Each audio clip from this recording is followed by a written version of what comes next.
नमस्कार दोस्तों, मैं सुप्रीत कुमार सिंह, आपका स्वागत लोक संवाद मार्ग चैनल में। ये जो चैनल हमने बनाया है, इस चैनल को बनाने के पीछे मेरा मेन मकसद ये है कि जो भी दिल और दिमाग की जो बातें हैं मैं आपके साथ साझा कर सकूं, मैं आपको बता सकूं और ये जन जन की आवाज़ को मैं बना सकूं। दोस्तों, जैसा कि आप जानते होंगे कि आजकल हर एक बात जो दिल से या दिमाग से जो निकलती है वो थॉट्स लोगों तक पहुंचाना कितना ज़रूरी है।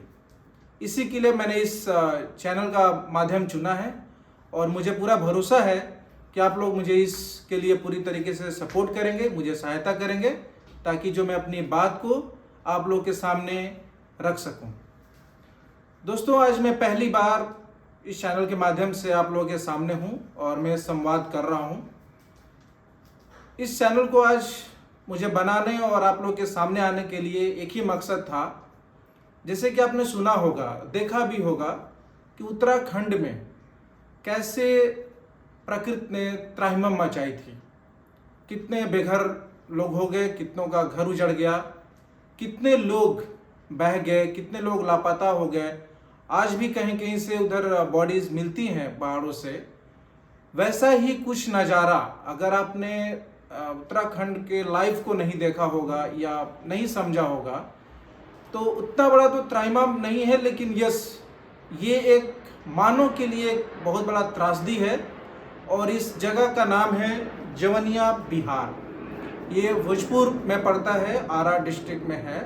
भोजपुर में आपको ये गांव पड़ता है, जहाँ पे मैं काफ़ी दिनों से देख रहा था कि वहाँ जो गंगा के अंदर जो बाढ़ आई है, जो काफ़ी जलस्तर ऊंचा हुआ है, उसके वजह से उस गांव में बहुत सारे लोग बेघर हो गए और मेरा दिल को छू गया और मेरा दिल भरा था, मेरी आंखें नम थी उस चीज़ को देखकर कि जो लोग अपना घर खुद से बनाते हैं, आज उसी हाथों से, उसी नम्न हाथों से वो अपने घर को तोड़ रहे हैं। कुछ सामान बच जाए, कुछ निकाल कर हम दरवाजे खिड़कियाँ एटलीस्ट कुछ तो बच जाए और हम लेकर चले जाएं। लेकिन मालूम नहीं आज जो हमारी बिहार सरकार है, नीतीश बाबू की जो सुशासन सरकार है, वो कहाँ सोई है, कहाँ है भी कि नहीं उस गांव के लिए, ये मुझे नहीं पता। हो सकता है कि इस आवाज़ के बाद वो जरूर जाएं और उस गांव को देखें और समझें कि यहाँ पे एक्चुअली हो क्या रहा है। दोस्तों, मैं बता दूं आपको कि 2011 जनगणना के अनुसार उस गांव की जनसंख्या ज़्यादा नहीं है, मुश्किल से 1200 बच्चे, महिला, पुरुष मिलाकर 1200 जनसंख्या है केवल। और उस गांव में स्कूल, मंदिर, सब कुछ था। अगर आप जाएंगे, जवनिया भोजपुर आरा करके आप सर्च करिए यूट्यूब या गूगल पे भी, तब उस गांव का जो त्रासदी है, जो प्राकृतिक त्रासदी है, वो आपको देखने को मिलेगा कि लोग कैसे अपने घर को छोड़कर जा रहे हैं, अपने आंखों के सामने घर को बहता हुआ देख रहे हैं। आज उस गांव में कुछ नहीं बचा है। उस गांव का स्कूल भी आज में देखा कि स्कूल से सटे पूरा माँ गंगा का पानी, जलस्तर वहाँ पे पहुँच चुका है। लास्ट ईयर भी सेम सिचुएशन था, लेकिन गांव के स्कूल तक पानी उनका नहीं पहुँच पाया था। लेकिन उसके बाद जो लोकल वहाँ की जो यूनिट थी, डीएम, एसडीएम के द्वारा वो जो बोरी बोलते हैं, बोरिया, उसमें उन्होंने सीमेंट या मिट्टी डालकर गंगा के किनारे लगाए थे। लेकिन ये दोस्तों, मैं बता दूं, ये एक टेम्पररी सोल्यूशन था। उस गांव को बचाने के लिए परमानेंट सोल्यूशन नहीं था।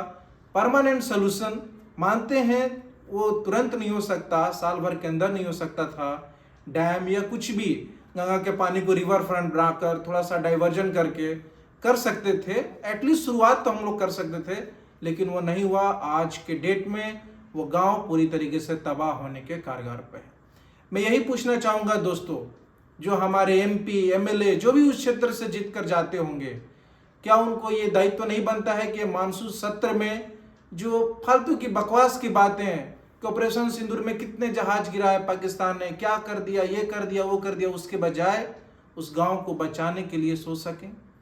नहीं, उनका दायित्व बनता है कि ये बात कर सकें कि उस गांव के लोगों का जो घर गया है, जो खेत गए हैं, जो अनाज गए हैं, जो उनके जानवर मवेशी गए हैं, उसके लिए क्या होना चाहिए, कितना उन्हें मुआवजा देना चाहिए। आज अगर आप कोई सरकारी कार्यक्रम में जा रहे हैं, अगर वहाँ आपको डेथ हो गया, मर गए, तो आपको तुरंत 1-2 लाख का मुआवजा तो ऐलान हो जाता है। लेकिन क्या आपने सोचा जिनके घर नहीं है, जिनके घर बह गए, गंगा नदी में टूट गए, सब कुछ खत्म हो गया, समाप्त हो गया, उनके लिए भी कुछ सरकार हमारी करे। फिलहाल मैं नरेंद्र मोदी जी को मैं इस बात को कहना चाहूँगा कि मैं आपका बहुत ही दिल से, हृदय से आपको मैं मानता हूँ, आपका सम्मान करता हूँ। आप देश के प्रधानमंत्री हैं और जन जन के आप नेता हैं। लेकिन आप अभी फिलहाल सीतामढ़ी में आपने गए थे, आप वहाँ पर जाके अगर लोकल यूनिट, अगर आपको ये समस्या का आपको बताती, आपने अमृत भारत स्टेशन रेलवे का आपने वहाँ पे ट्रेन को हरी झंडी दिखाई, जो कि पटना से आपको आरा स्टॉपेज है, दानापुर, बक्सर होते हुए वो दिल्ली जाएगी, तो क्या आप उस आरा के जो रीजन में वो जो गांव आ रहा है जवनिया, क्या आप उसके बारे में आप नहीं पूछ सकते थे लोकल एमएलए एमपी से? मैं देख रहा हूँ डेली न्यूज़, मैं फॉलो कर रहा हूँ, कभी डीएम साहब जाते हैं, कभी एसडीएम साहब जाते हैं, लोगों को सांत्वना देकर आते हैं कि उनको एक घर मिल जाएगा। मैंने एक बहुत ही वृद्ध व्यक्ति, जो काफ़ी हमको लगता है कि वो 70-80 साल के होंगे, उन्होंने बताया कि पिछले साल मुझे तालाब के पास एक ज़मीन दे दी गई थी। तो क्या दोस्तों आप बताइए, वो तालाब में रहेंगे, तालाब में घर बनाएंगे, या उसमें मछली पालन होगा? तो दोस्तों मैं आपसे यही शुक्रगुजार करता हूँ कि आप इस वीडियो को ज़्यादा से ज़्यादा शेयर करिए, उस गांव को बचाने में मदद करिए। अगर हो सके तो लोकल यूनिट के खिलाफ वहाँ पे आप जाकर अपनी आवाज़ को बुलंद करिए, ताकि उस गांव को बचाया जा सके।